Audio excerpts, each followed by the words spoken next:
la pregunta más grande sería ¿qué vemos cuando miramos? Es decir, ¿qué sentimos cuando ponemos en acción nuestra mirada? Y por lo tanto vamos a hacer un recorrido para ello, express, muy rápido, súper rápido, voy a ser bastante rápido para poder pasar a la acción. Pues un recorrido a través de la historia de las cámaras, de la fotografía, de las guerras y de la revolución, de las revoluciones, porque tienen mucho sentido en la evolución, ¿no? de esas imágenes, de esa fotografía y sobre todo de cómo nosotros miramos el mundo. ¿De acuerdo? Pues bueno, esta es una de las cámaras más preciadas que existen, ¿no? Y que es el ojo. El ojo tiene un montón de elementos, de características que permiten conseguir hacer, ¿no? Una imagen de la realidad, de lo que tenemos fuera.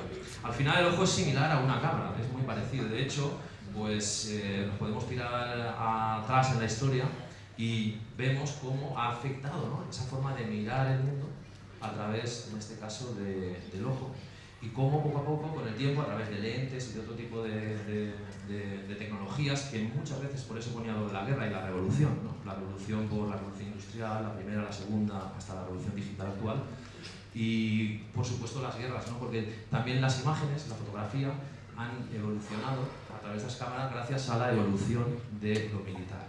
Entonces, veremos cómo todo esto también es importante tenerlo en mente. Por supuesto que cuando se inventaron las lentes, las gafas, para interponerlas entre la realidad y el ojo, como pasa aquí, pues cambiaba la forma de poder ver, y en este caso muchas personas que no podían ver, ¿no? El mundo de un modo nítido, a través de estas lentes correctoras se podía empezar a preparar, ¿de acuerdo?, una forma de mirar, ¿no? Se podía organizar una forma de mirar diferente. Todo arranca para atrás, ¿no? O sea, en una especie de prehistoria de la imagen, donde aquellas primeras personas que habitaban, aquellas primeras civilizaciones, tenían que dar respuesta, ¿no? A lo que tenían fuera. Y una de las cosas que sucedía cuando estaban dentro de las cuevas era esto, ¿no? Que si tenían la posibilidad de tener agujeros y de tener espacios que entraba la luz del exterior, se daban cuenta de que se proyectaba sobre la pared de enfrente la imagen que venía del exterior. Y también, dando un salto, se intentó empezar a representar, ¿no? Esas imágenes en la pared, con la idea de empezar a motivar y ofrecer otras formas de algún modo, de mirar y, por supuesto, de ver, ¿no? Y este tipo de dibujos muchas veces se utilizaban justamente para motivar a los cazadores, ¿vale?, de la tribu, para que salieran a cazar. En este caso tenemos un jabalí de la cueva de Altamira que tiene 8 patas, porque ya en aquellos momentos se daban cuenta de que no solamente se iban pues eso, a estar como convencidos, ¿no?, con la imagen estática del animal, sino que pretendían darle movimiento, ¿no? Y eso es una de las cosas que a la imagen, pues es por eso que tenemos el cine y tenemos otro tipo de, ¿vale?, de disciplinas que utilizan la imagen en movimiento. Todo arranca cuando ya manejándonos con este asunto de la cámara, porque aquí cuando empieza un poco el tema ponerse interesante, con Aristóteles en el año 320 a.C., que plantea que si se le hace un orificio a una pared y se incorpora la imagen del exterior dentro, y podemos tener el espacio, obviamente, la caja, ¿no?, la habitación totalmente oscura, se proyecta la imagen del exterior en el interior de la sala. También Leonardo da Vinci, que fue uno de los que empezó a investigar sobre las lentes que se podían poner y a empezar a ubicar en estos agujeros, ¿no?, lentes, ¿no?, en estos agujeros de aquí, lentes, para cambiar así la percepción, ¿no?, de lo que venía de fuera, fue uno de los que investigó bastante sobre el ojo, sobre la mirada y sobre todo sobre cómo, en este caso, esto es muy Google Glass, ¿no?, muy actual, pues cómo ya empezó como a pensar en que ya no solamente poniéndole una lente, ¿no?, a ese agujero, sino una lente al propio ojo, podíamos empezar, pues aquí nacen los monóculos, y nacen las gafas, y nace todo este tipo de material. Así eran los estudios de los pintores. Y como veis, la gran parte de las representaciones del mundo se hicieron calcando, imitando la realidad.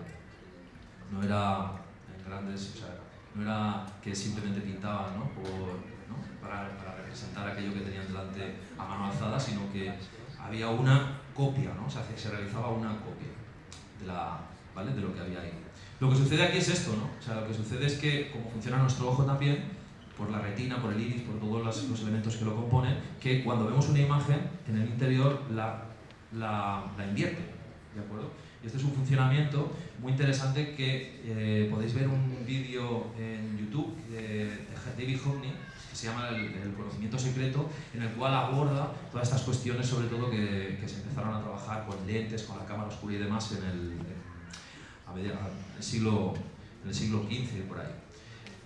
También tenemos a científicos, ¿no?, que mucho antes de que llegaran todas estas revoluciones fueron desde la física, desde la medicina y desde otro tipo de disciplinas los que empezaron a estudiar, pues, en estos casos, la cuestión de la óptica, ¿no? Kepler ya fue uno de los primeros que empezó a diseccionar también el ojo y a partir de ahí a plantear cómo podían empezar a trabajarse las lentes, las ópticas, para poder ver el mundo desde otra perspectiva.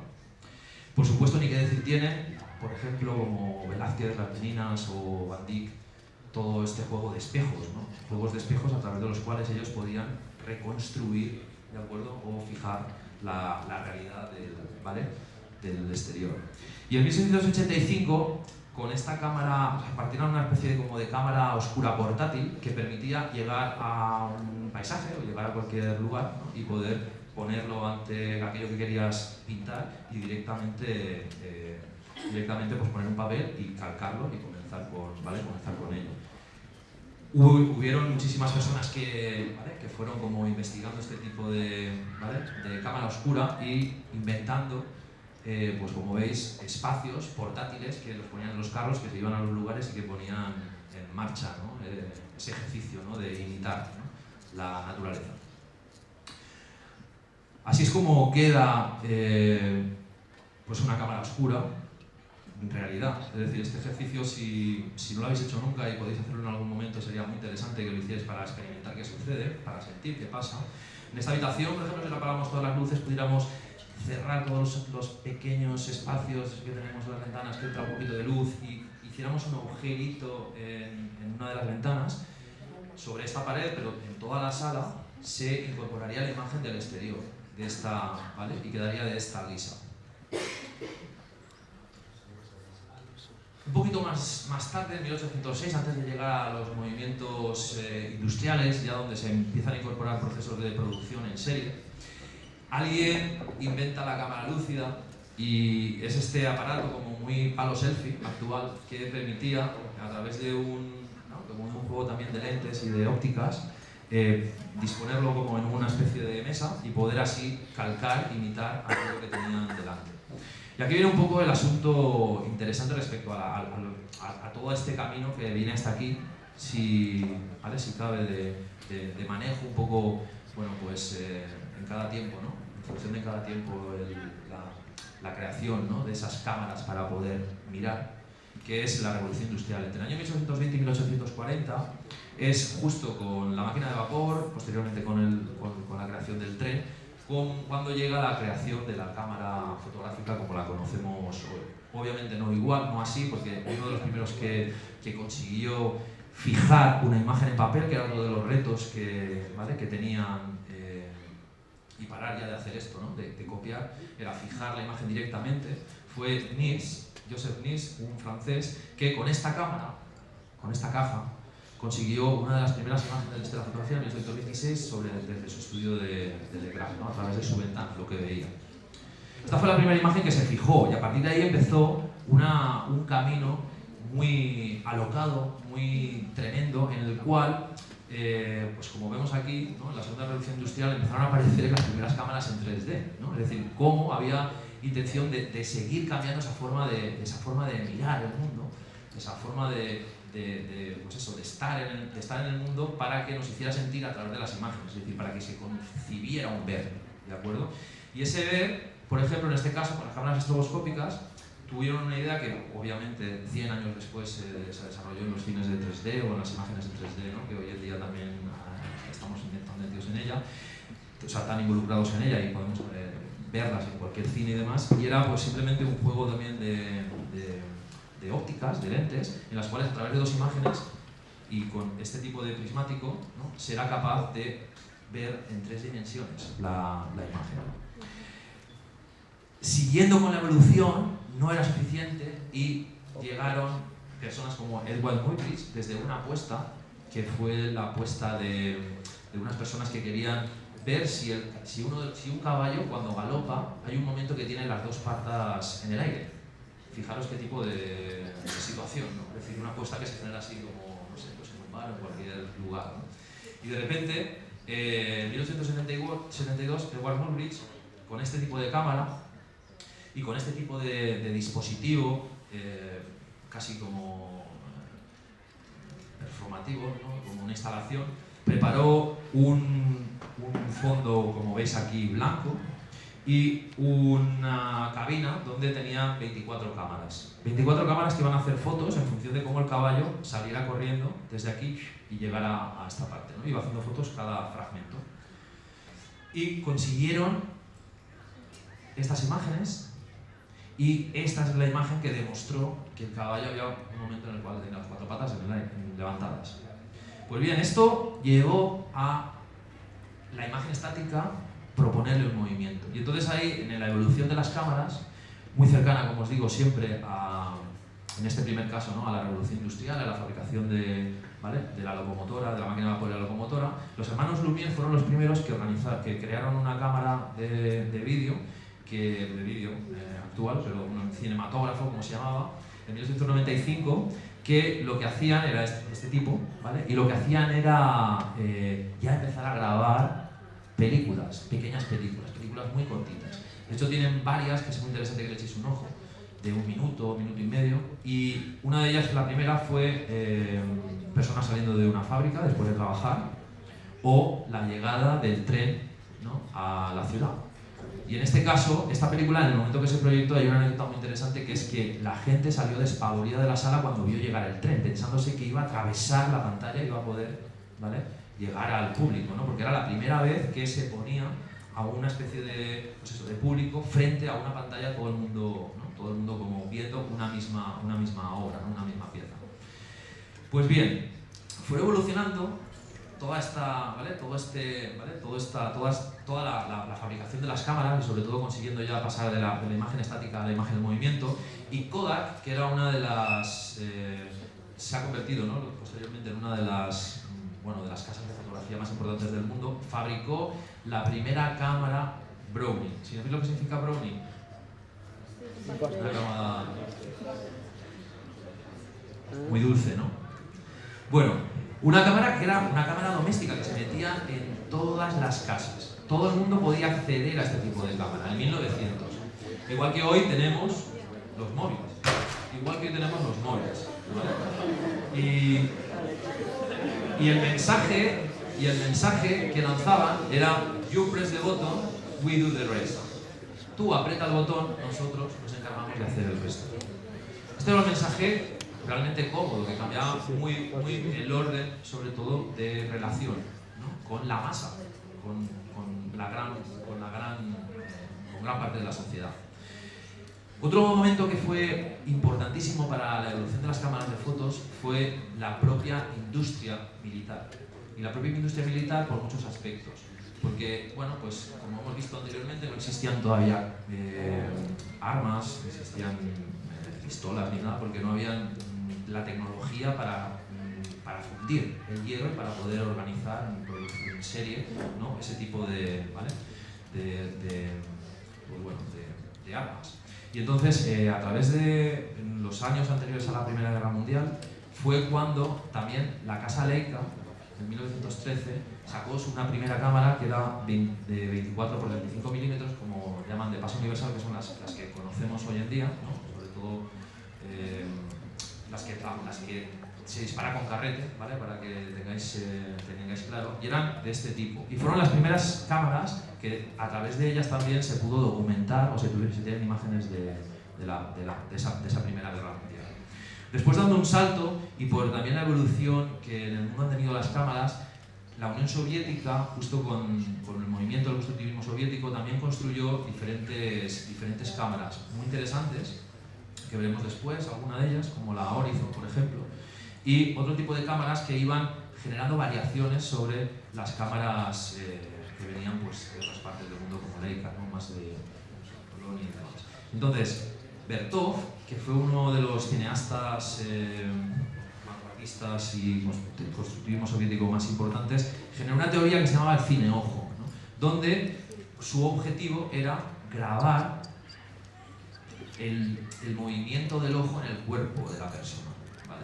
Entonces hizo una serie de, ¿vale? Y generó una teoría sobre el cine-ojo muy interesante, ¿vale? Que también marcó un antes y un después, sobre todo para posteriores pensadores de la fotografía, ¿no? Y de la imagen, y sobre todo del cine, ¿no?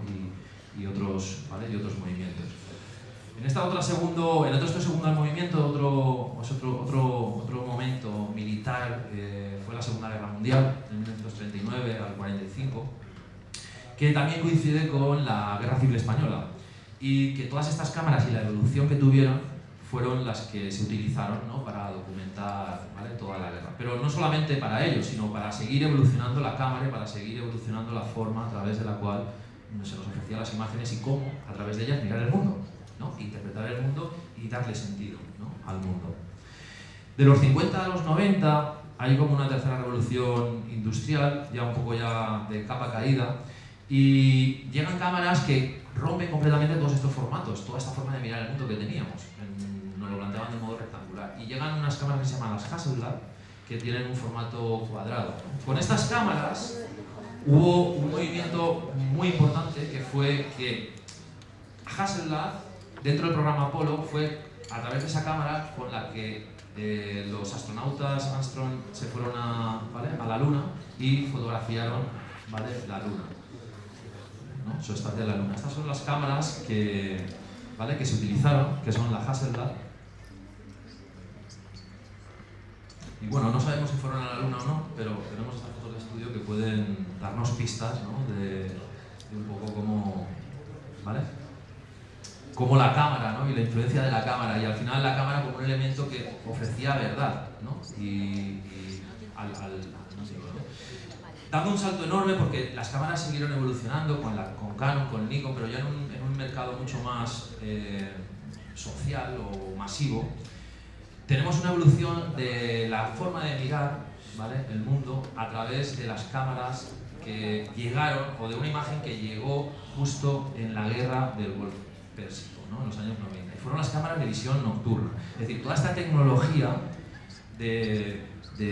desarrollada, siempre pareja, ¿no? a lo militar, ¿vale? a la evolución de la industria militar, fueron las que nos permitieron ver los bombardeos del Golfo Pérsico en los años 90, 91, de esta forma, ¿no? Como con cámaras de infrarrojos.